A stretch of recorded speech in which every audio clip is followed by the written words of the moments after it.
your fear of the Lord is your ultimate protection.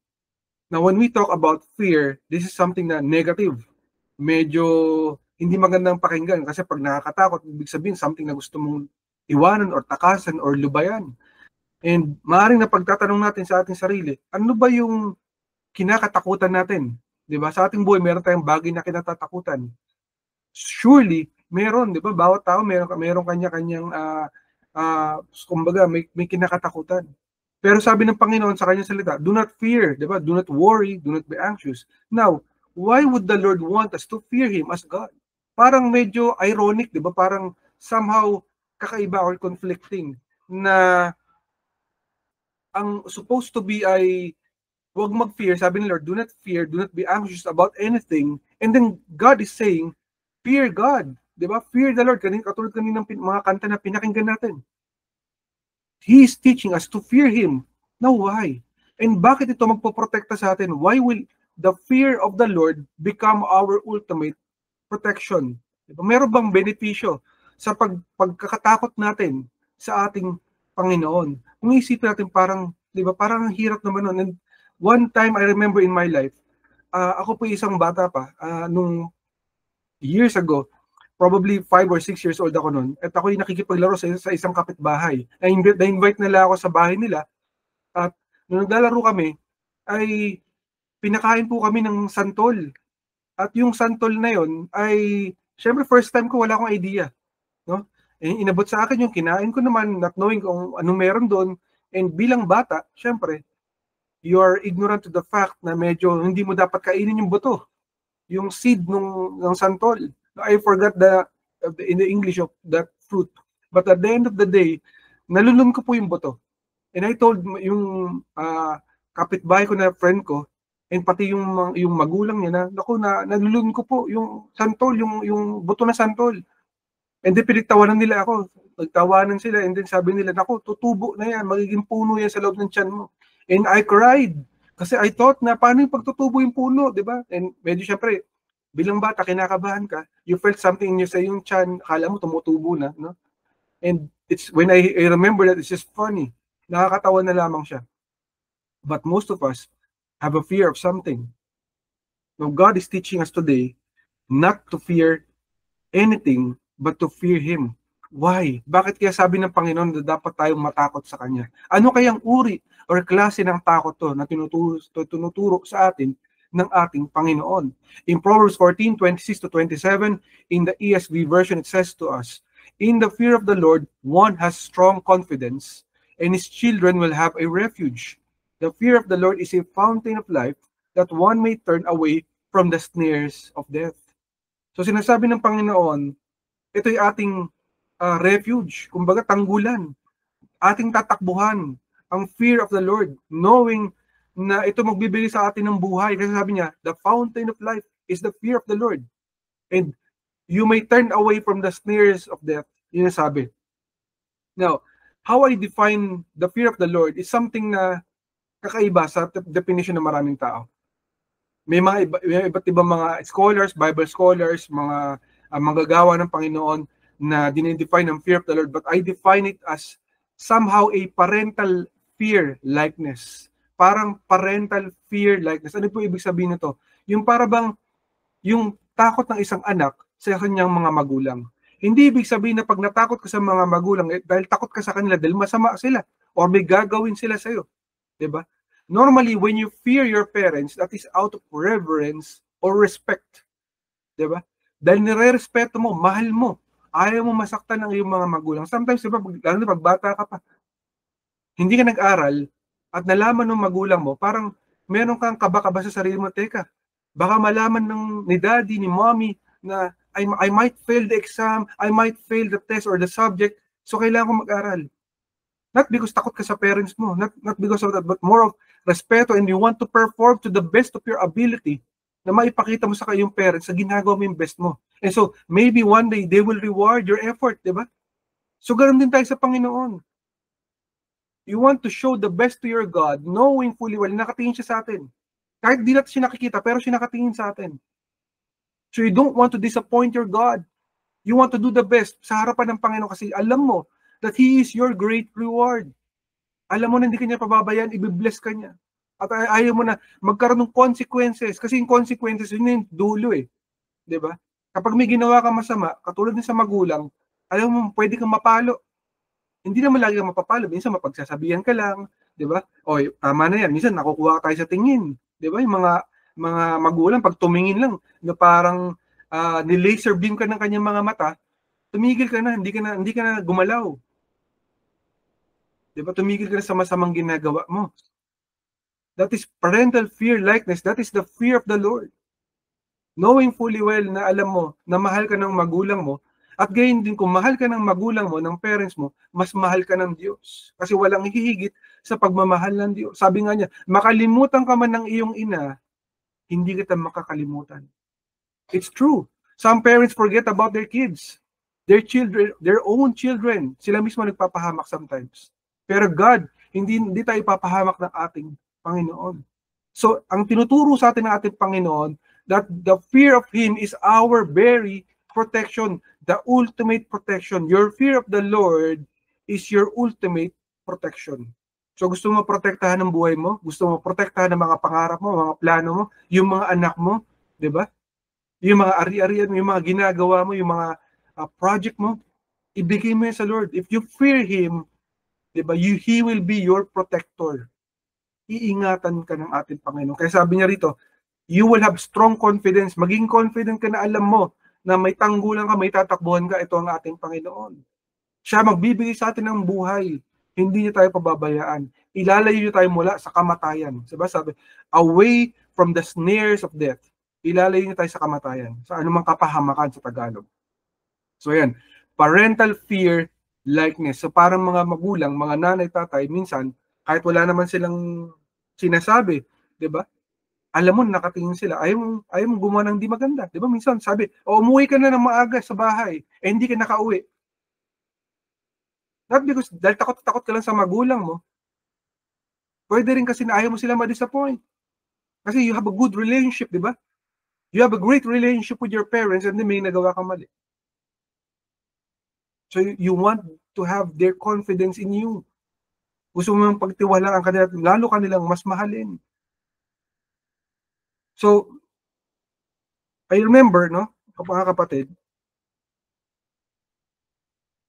napakaganda po na nangyayari sa United States. And we talk about Trump, or Donald Trump, the President Donald Trump. This man is not perfect. He's far from perfect. But he's one of the only leaders in the world who's bringing back the fear of God in the United States. And maybe, magtutuloy-tuloy na consequentially, pupunta na to sa ibang mundo, ay ibang mga bansa. Why? Because they are the remaining superpower in the world and they have great influence. Now, having a leader who fears the Lord ay napakalaking bagay. Kaya nga sabi niya, magtatayo na sila ng prayer house or ng prayer department sa White House para magdadasal uli. Sabi niya, do not ever forget God. Do not do that, sabi niya. Diba? Don't ever do that to forget about God. Let's bring back the fear of the Lord. Kaya lahat pinakailaman niya, diba? Ang daming galit about sa gender, diba? About abortion, ang daming nila sinasabi. Pero kung tao na to, is bring back the fear of the Lord sa United States. And maybe in the entire world. Why? Because if we do not fear the Lord, destruction will come. Hindi natin minsan alam yung ginagawa natin, no? Na bumalik to the Lord, to return back to God, turning back to the Lord, is the only way para tayo maprotektahan ng Panginoon sa sakuna at disgrasya. Hindi natin yan alam minsan. And great example po si Donald Trump.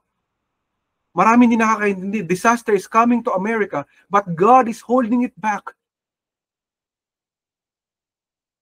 Because God loves people who repent. Humingi ng tawad at nagbabago. Ganyan din sa Pilipinas. Diba? There should be great repentance upon this nation. If you want God to bless this nation, this country, the leader must step up first to ask forgiveness to God sa mga pagkukulang ng bansa na ito at ng mga mamamayan dito sa bansa.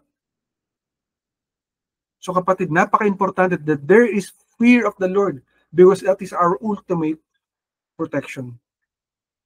Focus point number 1 na binigay sa atin ng ating Panginoon, the fear of the Lord makes you wise. The fear of the Lord makes you wise. Ang sabi ng Panginoon, kapag natatakot ka sa Kanya, kapag may takot ka sa Diyos, ay mas magkakaroon ka ng kaalaman, ng kagalingan, di ba? Ng wisdom. Mas magiging wise ka, wise sa mundo na to. Kasi akala natin matalino na tayo. Pero sabi ng Panginoon, hindi dyan nagsisimula ang wisdom. Gusto mong maging matalino? Di ba? Gusto mong maging maalam sa mga bagay-bagay? Anong paraan? Ano yung strategy para gumaling ka? Para magkaroon ka ng kaalaman? Di ba? Sabi sa Psalm 111:10 in the New King James Version, it says to us, the fear of the Lord is the beginning of wisdom. A good understanding have all those who do His commandments. His praise endures forever.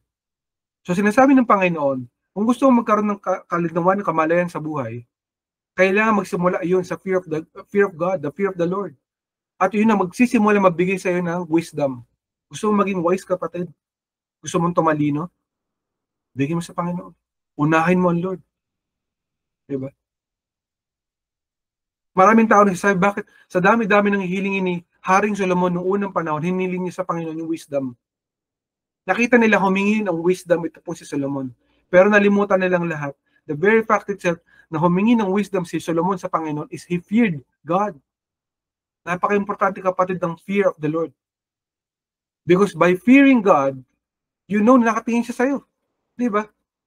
Kapag may gagawin kang mali, titingin-tingin ka sa gilid mo, sa kabila mo. Alam mo, walang tao nakatingin, di ba? Pero si God nakikita niya. And because of that, you will make a wise decision not to do the wrong thing. Hindi ka gagawa ng mali. Dahil takot ka sa Panginoon.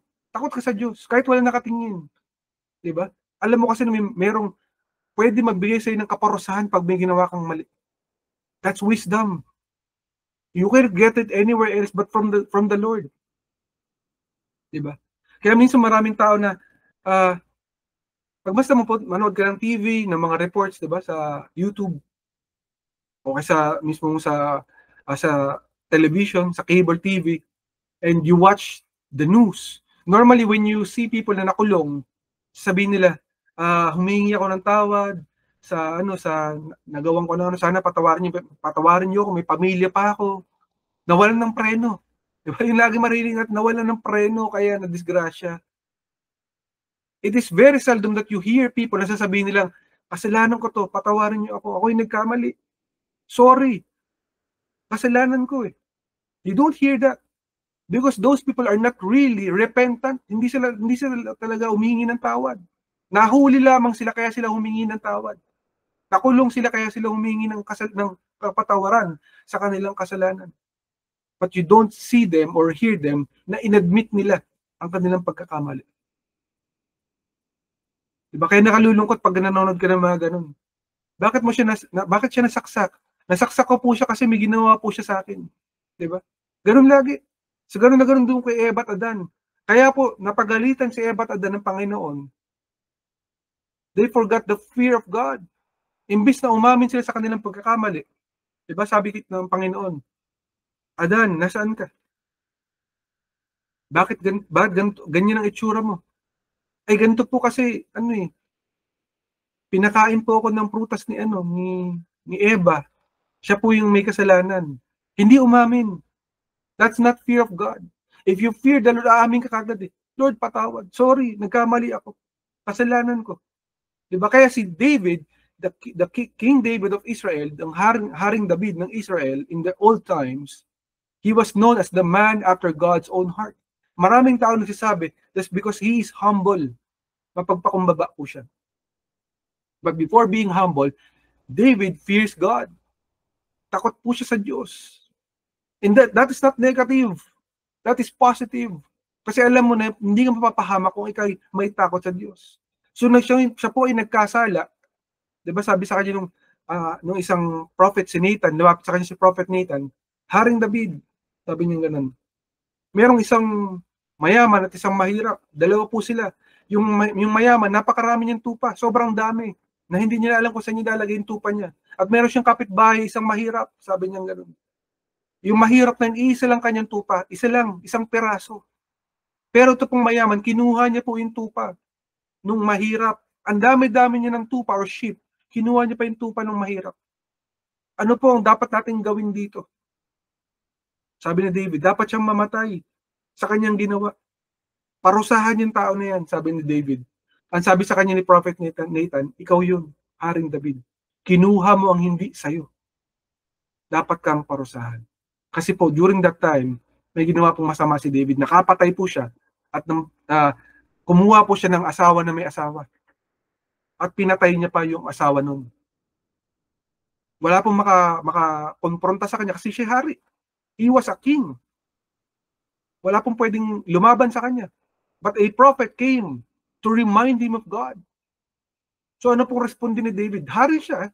Makapangyarihan. Pwede niya patayin yung prophet sa harapan niya. So, pwede niya sabihin na, sino ka? Are you challenging me? I'm the king. I can kill you. But no. Ano pong ginawa ni David? I have sinned against God. May God forgive me. That's the proper response. Not only because he was humble, but he feared God, kapatid. So gumagaling tayo, tumatalino tayo when we fear the Lord. We are making the right decisions. Kapatid, in your entire lifetime, you will understand this. There are things that, may mga darating na mga tukso. May mga darating kapatid na mga maaaring magsabi sa'yo na gawin mo to, pag ginawa mo to, madali lang. Para mas makabit mo to. Pero alam mong mali. Alam mong hindi tama at hindi mo dapat gawin. Pero because of your fear of the Lord, maliligtas ka. Akala mo pwede maging okay, hindi mo alam. Mas delikado pa pala. Pwede kang mapahamak. And that is what the fear of the Lord is doing for you, for me, for all of us. To protect you. Diba? Because it makes you wise. It makes sure na hindi ka magkakamali. When by fearing God, you will make correct, wise, smart decisions, kapatid. Kahit saan ka pa magpunta, alam mo na pwedeng, hindi ka pa pwedeng basta-basta mapapahamak dahil alam mo na ang kasama mo sa mga decisions mo ay ang ating Panginoon. Kaya lagi sinasabi natin, kapatid, when you make decisions, before you go to make a decision, di ba? You ask for counsel or for prayer. Lapit ka muna sa Lord. Hindi kasi marami sa atin, magbihingi ng payo. Kapatid, tulungan mo ako. May problema ako. Kasi may ginawa akong ganito eh. Nagawa na natin, kapatid. Before ka pa pumunta ron, maghingi ka muna ng wisdom. Diba? That shows that you have fear of God. Hindi po yung nagmamadali tayo, and then pagtapos tumakbo, nadapa na tayo, lumapag na tayo sa sahig. And then we will ask, kapatid, tulungan mo ako, ipag-pray mo ako, may problema. Kasi ito nagawa ko eh. Akala ko tama. Diba? So kapatid, it is high time for us to be reminded that we have to fear God. Unahin natin siya sa ating mga decision. Focus point number 2, the fear of the Lord preserves you. Iingatan ka. Kapag may takot ka sa Diyos, maiingatan ang iyong buhay. Maiingatan ang iyong mga blessings. Maiingatan ang iyong pamilya. Maiingatan ang iyong mga pangarap. God will take care of you. You will be preserved. Hindi ka mapapabayaan. Paano kaya yung kapatid? Ano kaya ibig sabihin nun? In Proverbs 19:23, in the NLT version, it tells us, fear of the Lord leads to life. It brings security and protection from harm. Ayan. So sigurado, na pag may takot tayo sa ating Panginoon, mas magkakaroon tayo ng buhay. Diba? So for example, imbis na dahil sa nagalit ka, makikipagsabayan ka na, diba? Pwedeng, di mo masabi kung anong pwede mangyari. Pero dahil may takot ka sa Lord, at sinabi mo na, Lord, I will not go forth and makapag-away ako sa mga taon to. Ikaw na po ang bahala. Iligtas mo ako sa mga taon to. At i-vindicate mo ako sa harapan nila. Vengeance is yours, not mine, O God. You will repay whatever has been done to me. But in the meantime, I will forgive these people. Mag-work ka sa blessings na darating. Kasi ginawa mo yung tama. Imbis na magalit ka, magwala ka and all, pinagkatiwala mo sa Diyos. I remember at one point there was in a place that what we live in, ay meron pong isang medyo hindi okay na ugali na behavior na isang security. Every time na may gagawin siya, may ginagawa siyang hindi maganda, no? Laban sa amin, sa family namin, lalo sa mga visitors namin. Para siyang bully. So, imbis na magalit ako at maging condescending ako, sabihin na, you're supposed to help us because you're a security here, sabi ko sa kanya, hindi po ganun ang ginawa ko. I prayed for that person. Lord, I forgive this person. But stop him from his tracks na hindi niya kami masaktan ng aking pamilya at aming mga bisita. Nagulat ako isang araw. May ginagawa pala siyang malaking kalokohan at siya pinatanggal sa trabaho. I did not mean that. But God made a way. So kapatid, minsan wala tayong intensyon na masama sa isang tao. Pero si Lord ang ating proteksyon. Kung yung pagkakatiwala natin sa ating Panginoon. That's why we need to fear God. So before tayo umakto, before tayo humakbang, unahin natin ang ating Panginoon at siya bahala sa atin. Proverbs 28:14 in the ISV version, it says to us, "Blessed is the man who always fears the Lord, but whoever hardens his heart will fall into disaster." So it is a warning to all of us na dapat may takot tayo sa ating Panginoon. Kasi pag matigas ang ating puso, hindi tayo nakikinig, makulit tayo, imbis na gawin natin yung tama sa harapan ng ating Panginoon, delikado tayo sa sakuna. So sa mga anak ng Diyos, it's very important that we have to be reminded kung gaano natin dapat katakutan ng ating Diyos. Diba? Na pwede pala tayo mapahamak. But God can preserve our life if we will fear Him. Kaya po si Pablo, di ba? Si Apostle Paul, si Apostol Pablo, he thought na ginagawa niya yung tama sa harapan ng Panginoon. Pinapatay niya lahat ng mga Kristiyano kasi he believed that these people are not worshiping God. Hindi niya naintindihan, dumating na pala ang Diyos, si Jesucristo bumaba sa lupa. At umakit na nga, di ba? Tapos na napako sa cross at nag-resurrect na. But he was trying to hunt down every Christian. Pinapatay niya yung mga believers, yung mga tinatawag na the believers or the members of the way. Ayun po ang tawag kasi sa mga Christians noong unang panahon, the believers or the members of the way. So, pag hinahunting yung mga Kristiyano noong unang panahon, nagtatago sila sa mga kuweba. Hindi katulad natin ngayon. We are free to worship God. Sila hindi pwede. Nagtatago sila sa kuweba at nagsusulat sila ng mga drawing yung isda kasi fishers of men. They were fishers of, yun po ang doon, ang tawag sa kanila. So susulat po sila ng fish sa mga kuweba-kuweba to remind everyone na ang nagmi-meeting dito ay mga Kristiyano or believers. That's the only way to be able to survive kasi hindi sila pwede maghikayat. Bawal, papatayin ka nila Pablo. Hinahunting sila. Kaya we are blessed, kapatid, that we are able to worship God na hindi tayo papatayin o sasaktan. Be thankful of those times kasi hindi natin alam. Diba? Baka mamaya, bigla magbago ang kategorya ng mundo na to at bigla na lang bawal na mag-worship, bawal mag-praise, bawal mag-read ng Bible. Diba yun yung plano nila Obama sa Amerika? Ipagbawal ang Bible, ang Biblia. Pero si Trump, ano sinabi ni Donald Trump? Ibalik ang Biblia. Bawal lang ang anti-Christian bias, sabi niya. Dapat pwede na ulit mag-worship kaya sa White House. Dito tayo, mag-pray tayo sa White House, sabi ni Donald Trump. Because they are bringing back the fear of the Lord in the entire world. That's the plan. Because God has a plan. We thought na mananaig na ang New World Order ng WEF na kanilang nilalatag. Pero hindi, mabait ang Panginoon. God is our salvation. Kaya ang ating Panginoon ay nagtuturo sa atin ngayong araw na to. If you fear Him, if you have the fear of the Lord, yung takot ka, na alam mo na kahit na walang nakatingin sa'yo, hindi mo gagawin ng mali kasi alam mo nakatingin sa'yo ng Diyos, then your life will be preserved. So ganito po yung kay Pablo nangyari. Hinahunting niya po yung mga tao. Bawat isa na nagpa-fellowship, papatayin nila. That's the plan. At nangyari nga po, ang daming Kristiyano nagkandamatayan. Kaya kumalat po ang salita ng Diyos sa buong Middle East during that time. Ang tawag po nila noong unang panahon, Asia Minor. The area or the region between Europe and Middle East. So kumalat po yung salita ng Diyos. So imbis na sa Israel lang, sa Jerusalem lang, kumalat ang Kristyanismo. Kasi nagtakbuhan yung mga tao, pinapatay yung mga Kristiyano. Pero during that time, isa pong moment na hinahunting mo ni Pablo ang mga Kristiyano, he was on the road to Damascus. Bigla pong dumating ang ating Panginoong Hesus. Sabi niya, Paul, why are you persecuting me? Sabi niya, who are you, Lord? Who are you? I am Jesus Christ, the one that you are persecuting. So nabulag po ang mga mata ni Pablo. Natakot siya sa ating Panginoon. At later on, Pinagaling siya at ginamit siya ng Panginoon to write the most books in the Bible, in the New Testament. Grabe po ang paggagamit ng ating Panginoon kay Pablo. Kaya when you read in the Bible, Galatians, di ba, Corinthians, yung mga books na yan, yung mga Colossians, siya po gumawa niyan. Si Pablo. These are letters from Paul. Isa pong taong mamamatay tao na ginamit ng Panginoon because he feared God.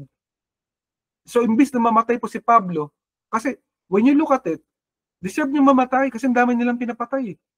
Diba? Pero hindi. Because he learned to fear God, God preserved his life. So kapatid, if you are a person who do not fear God, dapat matakot ka. Because you don't know. Kapag matigas ang puso natin, delikado na pala, sakuna nang pupunta natin, disaster na. As God is saving you.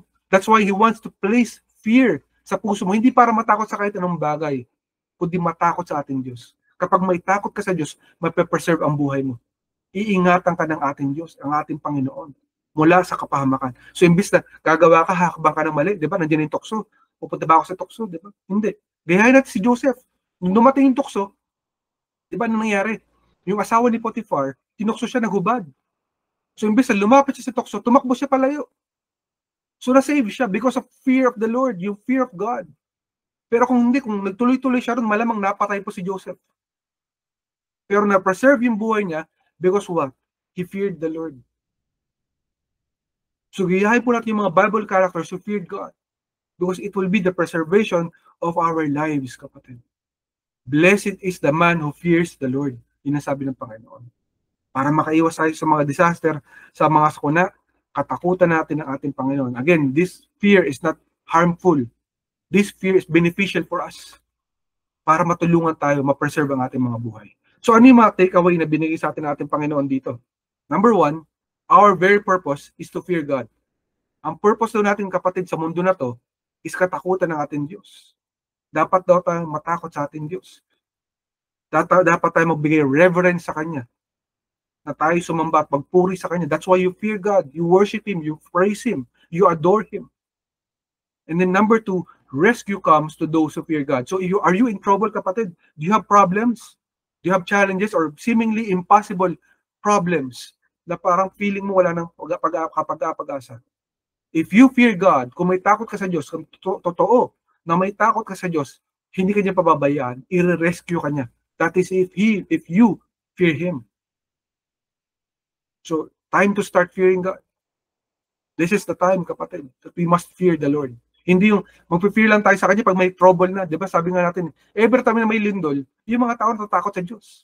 Pero hindi mo sila maririnig kahit kailan tumawag sa Diyos. Pero pag may lindol, lahat napapatawag sa Diyos. Kaya minsan manood ka, di ba, makikinig sa mga video ng mga may earthquake.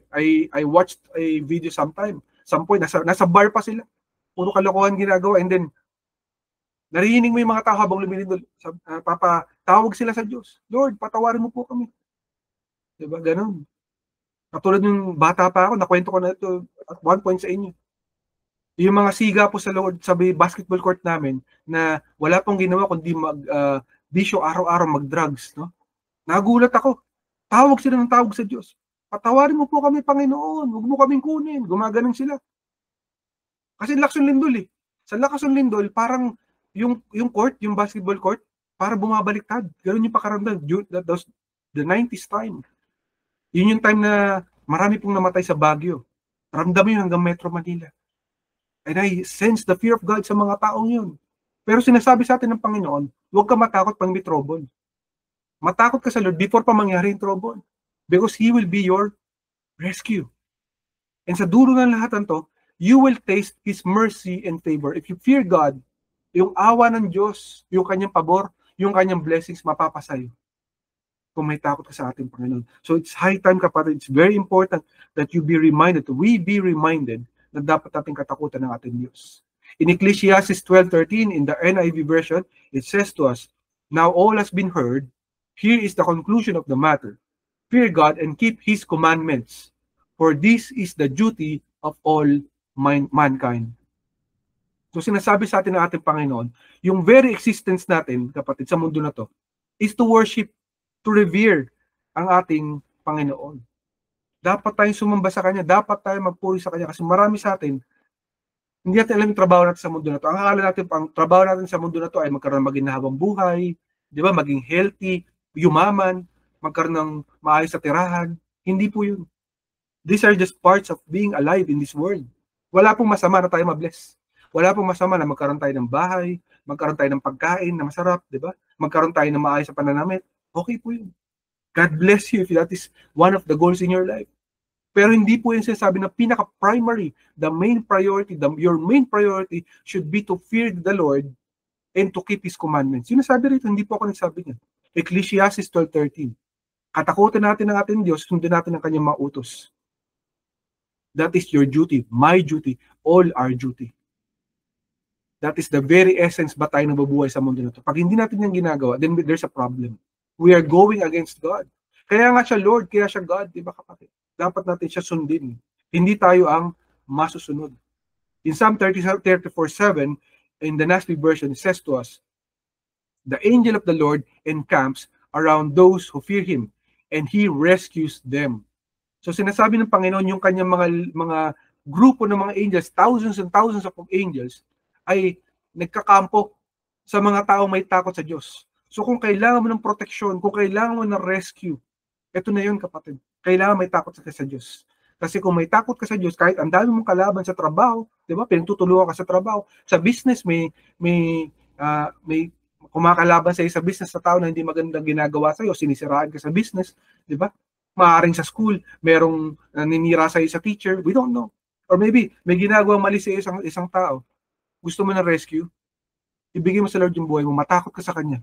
At sigurado hindi ka pababayaan ng Panginoon. He will be your rescue. And that is if you're asking the Lord for help. Kasi marami sa atin, hindi po natin na-receive yung rescue. Kasi we're not even asking God. You have to ask the Lord. Sabi ng Panginoon, you do not have because you do not ask. Ask and you will receive. Kailangan humingi ka sa Lord. Kailangan lumuhod ka sa Panginoon. Lord, patawarin mo ako. May mga time na nagkukulang ako. Napapabayaan ko ang pagsamba sa iyo. Then Lord, I'm giving my life to you today. I'm rededicating my life to you today. I'm submitting to you today and worshiping you and fearing you, knowing, Panginoon, na ikaw po ang may akda ng aking buhay. Ang bawat hangin na namumutawi sa aking bibig at sa aking lungs, Panginoon, ay galing sa iyo. So Lord, I am fearing you. You are sovereign and worthy in my life. So kapatid, last verse na binigay sa atin ng ating Panginoon, in Luke 1:50 in the ESV version, it says to us, His mercy is for those who fear Him from generation to generation. So sinasabi na ating Panginoon, if you fear Him, kapatid, kung may takot ka sa Diyos, yung mercy niya, yung awa niya, you will connect to this, the blessings and the favor of God, hindi lamang sa iyo. Kapatid, hindi lamang sa iyo, kundi para sa anak mo at sa mga salinlahi na daan sa iyong anak. Ibig sabihin, from your generation to generation ay pagpapalain. So gusto mo ng blessing at hindi curse? Unahin mo ang Diyos. Kapag natuto tayong matakot sa Panginoon, alam niyo ng Lord, grabe po yung blessing ng Panginoon para dun sa mga anak niya na nagtitiwala sa Kanya, na natatakot sa Kanya. Hindi po fear in a bad essence, kundi or bad perspective, kundi good perspective. Kasi alam mo na pag ang Lord ay hindi mo sinunod, mapapahama ka. Pero pag sinunod mo ang Lord, kasama noon, kaakibat noon ay mga blessings, favor, rewards. Alam mo na marireceive mo yun. Kaya kapatid, maraming nakatago kapatid na blessings nasa langit para sa iyo, para sa atin. Sometimes we are not receiving it. Why? Kasi wala kang takot sa Diyos. Hindi mo siya inuuna. Kaya sabi ng Lord, di ba? Seek the kingdom of God and His righteousness, and all these things shall be added unto you. The blessings are already there. Nandyan na. Hindi mo lang nakukuha. Pero kailangan mo ibigay sa Lord yung buhay mo. Kailangan mo matakot sa Kanya. And the blessings will be released to you, your family, and your generations to come. That is the secret, kapatid. Maraming po sa nakakaintindi ng sekreto na yan. We must have the reverence and awe sa ating Panginoon. Reverence and awe. Ano po ibig sabihin nun? Na kahit hindi po nakatingin ang maraming tao sa atin, walang nakakita na ating ginagawa, meron tayong takot sa Diyos. Alam natin na hindi natin dapat gawin yung mali. Kasi magagalit ang Lord sa atin. Ayaw natin magalit sa atin ang Lord. Ayaw natin ma-disappoint ang ating Panginoon. At kung sakaling tayo nagkasala at nagkamali, luluhod tayo at iiyak tayo, Lord, patawarin mo ako. Nagkamali ako. Paguhin mo ang aking buhay, linisin mo ako. At ibalik mo ako sa estado, Panginoon, na maging worthy ako sa iyong harapan. Kaya kailangan, kapatid, maging be still tayo, maging in awe tayo sa ating Panginoon. Knowing that He is God and we are not. Kaya sabi sa kanta kanina, diba? He is God and we are not. God and we are not, kapatid. Let us not be forgetful of that. Na ang ating Panginoon is God of the universe, God of everything, God of our lives. If you want to be blessed, kapatid, start by fearing God. And God can work out throughout our lives. Kapatid, when was the last time that you remembered the fear of the Lord? If you do not feel the fear of the Lord, kung hindi ka natatakot sa Diyos, kapatid, kabahan ka na. This should be the start. If you want to be blessed in your life, if you want to be rewarded, if you want to be favored, this is high time. Give back your life to God and fear Him. And He is your great reward, kapatid. Yan po ang mensahe natin, Panginoon. Salamat sa pagkabasa ng kanyang salita. And kapatid, maybe this is the first time that you're listening to this broadcast. You might not know me. You might not know Ancient Doors Church. And worse, baka hindi mo kilala ang ating Panginoong Jesucristo. Kapatid, there's a reason why you are in this broadcast. This is not an accident. Wala pong accident sa ating Panginoon. And if you're listening to this broadcast, surely you know na lahat ng mga tao ay may destination. Dalawa po yan, physical at spiritual. Ano yung physical? Hindi natin maiwasan na tayo mawawala sa mundo na to. Ang kamatayan ay darating sa bawat tao. Hindi natin alam kung kailan at kung paano ito darating. Pero ito'y mararating ng bawat tao. At pagkatapos tayo mawala sa mundo na to, pag tayo namatay, meron pong pangalawang destination. Ano po yun? Yun yung spiritual. That is either heaven or hell. Hell or impyerno or langit. Hindi natin maiwasan. Hindi na natin alam kung saan tayo pupunta. But to be assured na makapunta ka sa langit balang araw at hindi ka mapunta sa impyerno, there's a way para hindi ka makarating sa impyerno. Paano po yung kapatid? If you will confess, kapatid, today, kung ikaw ay aamin ng iyong Panginoong Diyos at tagapagligtas ay ang ating Panginoong Jesucristo. Kung gagawin mo yun ang buong puso at isipan at kaluluwa at hihingi ka ng tawad sa lahat ng iyong mga kasalanan, then God will forgive you and give you the life of salvation. The gift of life or gift of salvation kasama ang Panginoon sa langit balang araw. Kung maniniwala ka sa Kanya na siya namatay sa krus ng Kalbaryo at nabuhay muli pagkatapos ng 3 araw at iniligtas Kanya bilang ultimate sacrifice para hindi ka pupunta sa impyerno kundi sa langit balang araw, then He will give you that gift of salvation.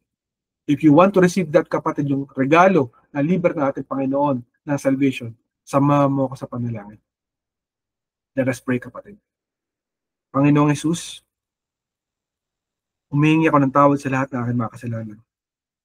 Patawarin mo ako sa lahat-lahat ng aking mga pagkakamali. Linisin mo ang aking puso, isipan, at kaluluwa.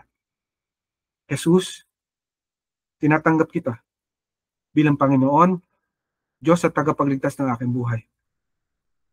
Jesus, salamat. Tinatanggap ko ang buhay na walang hanggan na regalo mo. Habang nandirito ako sa lupa, tulungan mo ako maging mabuting tao. Panginoong Jesus, ikaw na aking tagapagligtas. Salamat na namatay ka sa krus ng Kalbaryo at nabuhay muli pagkatapos ng 3 araw. Ang buhay ko ay sa iyo na. Ito ang aking padalangin sa matamis na pangalan ni Jesus. Amen, amen at amen. Kapatid, if you prayed that prayer, congratulations, sir. The Lord loves you more than you can ever imagine, and God wants to work on your life. If you want to know more about the Lord Jesus Christ, I urge you, kapatid, reach out to us in Ancient Doors Church social media platforms, and we will be more than glad to help you out. Congratulations, sir, kapatid.